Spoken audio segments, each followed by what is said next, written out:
ओम गंग गणपतये नमो नमः। संक्षिप्त शिवपुराण रुद्र संहिता अध्याय 21 से 23। सती का प्रश्न तथा उसके उत्तर में भगवान शिव द्वारा ज्ञान एवं नवधा भक्ति के स्वरूप का विवेचन। कैलाश तथा हिमालय पर्वत पर श्री शिव और सती के विविध विहारों का विस्तार पूर्वक वर्णन करने के पश्चात ब्रह्मा जी ने कहा, मुने, एक दिन की बात है कि देवी सती एकांत में भगवान शंकर से मिली और भक्ति पूर्वक प्रणाम करके दोनों हाथ जोड़कर खड़ी हो गई। प्रभु शंकर को पूर्ण प्रसन्न जानकर नमस्कार करके विनीत भाव से खड़ी हुई दक्ष कुमारी सती भक्ति भाव से अंजलि बांधे बोली। सती ने कहा, देवोदेव महादेव करुणा सागर प्रभो दीनों द्वार प्रायण महायोगिनी, मुझ पर कृपा कीजिए। आप परम पुरुष हैं, सबके स्वामी हैं, रजोगुण सत्वगुण और तमोगुण से परे हैं, निर्गुण भी हैं, सगुण भी हैं, सबके साक्षी निर्विकार और महाप्रभु है। हर मैं धन्य हूँ जो आपकी कामिनी और आपके साथ सुंदर विहार करने वाले आपके प्रिया हुई हैं। स्वामीन, आप अपनी भक्ति वत्सलता से ही प्रेरित होकर मेरे पति हुए हैं। नाथ, मैंने बहुत वर्षों तक आपके साथ विहार किया है। महेशान, इससे मैं बहुत संतुष्ट हुई हूँ और अब मेरा मन उधर से हट गया है। देवेश्वर, हर अब तो मैं उस परम तत्व का ज्ञान प्राप्त करना चाहती हूँ जो निरति से सुख प्रदान करने वाला है तथा जिसके द्वारा जीव संसार दुख से अनायास उद्धार पा सकता है। नाथ, जिस कर्म का अनुष्ठान करके विषय जीवी परम पद को प्राप्त कर ले और संसार बंधन में न बने, उसे आप बताइए और मुझ पर कृपा कीजिए। ब्रह्मा जी कहते हैं, मुने, इस प्रकार आदि शक्ति महर्षि सती ने केवल जीवों के उद्धार के लिए जब उत्तम भक्ति भाव के साथ भगवान शंकर से प्रश्न किया, तब उसके इस प्रश्न को सुनकर स्वेच्छा से शरीर धारण करने वाले तथा योग के द्वारा भोग से विरक्त चित्त वाले स्वामी शिव ने अत्यंत प्रसन्न होकर सती से इस प्रकार कहा। शिव बोली, देवी दक्ष नंदिनी महेश्वरी, सुनो, मैं उस परम तत्व का वर्णन करता हूँ जिससे वासनाबद्ध जीव तत्काल मुक्त हो सकता है। परमेश्वरी, तुम विज्ञान को परम तत्व को जानो। विज्ञान वह है जिसके उदय होने पर मैं ब्रह्म हूँ ऐसा दृढ़ निश्चय हो जाता है। ब्रह्म के सिवा दूसरे किसी वस्तु का स्मरण नहीं रहता और तथा उस विज्ञानी पुरुष को बुद्धि सर्वथा शुद्ध हो जाती है। प्रिय, वह विज्ञान दुर्लभ है। इस दुर्लोकी में उसका ज्ञाता कोई बिरला ही होता है। वह जो और जैसा भी है सदा मेरा स्वरूप ही है, साक्षात परात्पर ब्रह्म है। उस विज्ञान की माता में है मेरी भक्ति, जो भोग और मोक्ष रूपी फल प्रदान करने वाली है। वह मेरी कृपा से सुलभ होती है। भक्ति 9 प्रकार की बताई गई है सती। भक्ति और ज्ञान में कोई भेद नहीं है। भक्ति और ज्ञानी दोनों को ही सदा सुख प्राप्त होता है। जो भक्ति के विरोधी है उसे ज्ञान की प्राप्ति नहीं ही होती। देवी, मैं सदा भक्त के अधीन रहता हूँ और भक्ति के प्रभाव से जातिहीन नीच पुरुषों के घर में भी चला जाता हूँ। इसमें संचय नहीं है सकती। वह भक्ति 2 प्रकार की है, सगुण और निर्गुणा।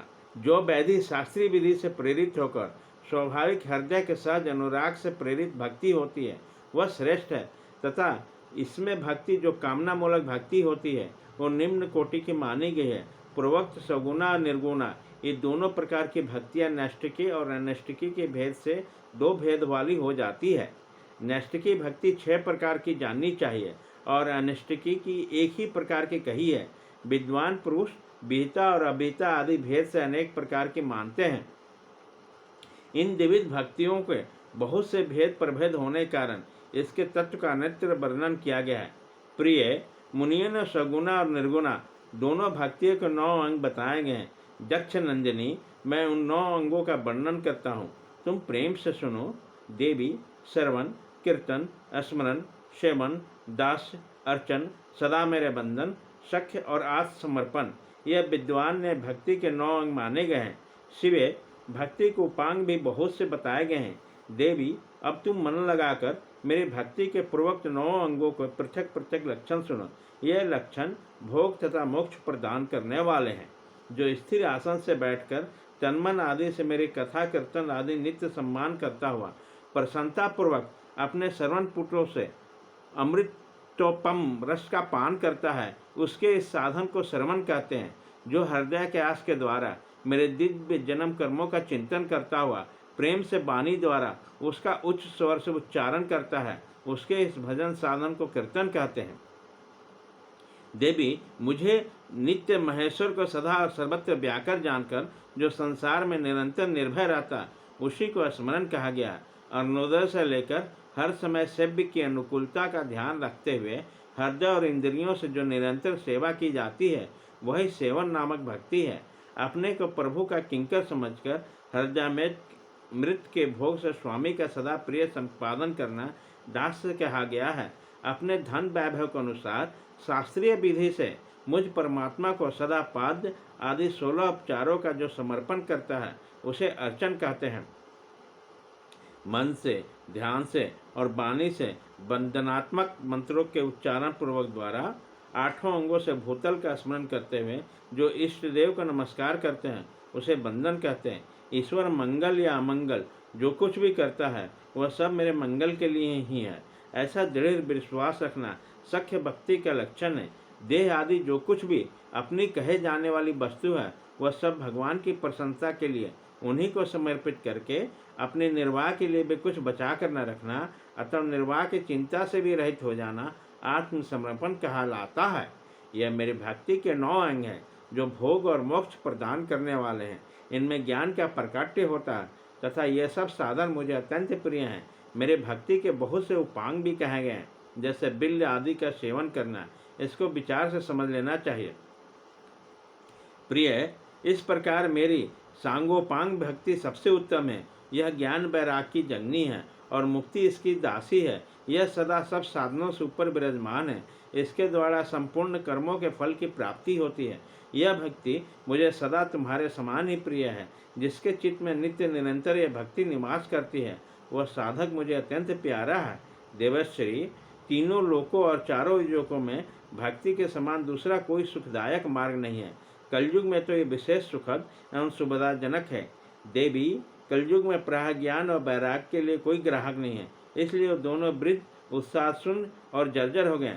परंतु भक्ति कलयुग में तथा अन्य सब युगों में प्रत्यक्ष फल देने वाली है। भक्ति के प्रभाव से मैं सदा उसके बस में रहता हूँ, इसमें संचय नहीं। संसार में जो भक्तिमान पुरुष है, उसकी मैं सदा सहायता करता हूँ, उसके सारे विघ्नों को दूर हटाता हूँ। उस भक्त का जो शत्रु होता है, वो मेरे लिए दंडनीय नहीं है, इसमें संचय नहीं है। देवी, मैं अपने भक्तों का रक्षक हूँ। भक्त की रक्षा के लिए मैंने कुपित होकर अपने नेत्र जनित अग्नि से काल को भी दग्ध कर डाला था। प्रिय, भक्त के लिए मैं पूर्व काल में सूर्य पर भी अत्यंत क्रुद्ध हो उठा था। शूल लेकर मैंने उन्हें मार भगाया। देवी, भक्त के लिए मैंने सैन्य सहित रावण को भी क्रोधपूर्वक त्याग कर दिया और उसके प्रति कोई पक्षपात नहीं किया। सती देवेश्वरी, बहुत कहने से क्या लाभ। मैं सदा ही भक्त के अधीन में रहता हूँ और भक्ति करने वाले पुरुष के अत्यंत बस में हो जाता हूँ। ब्रह्मा जी कहते हैं, नारद, इस प्रकार भक्त के महत्व सुनकर दक्ष कन्या सती को बड़ा हर्ष हुआ। उन्होंने अत्यंत प्रसन्नतापूर्वक भगवान शिव को मन ही मन प्रणाम किया।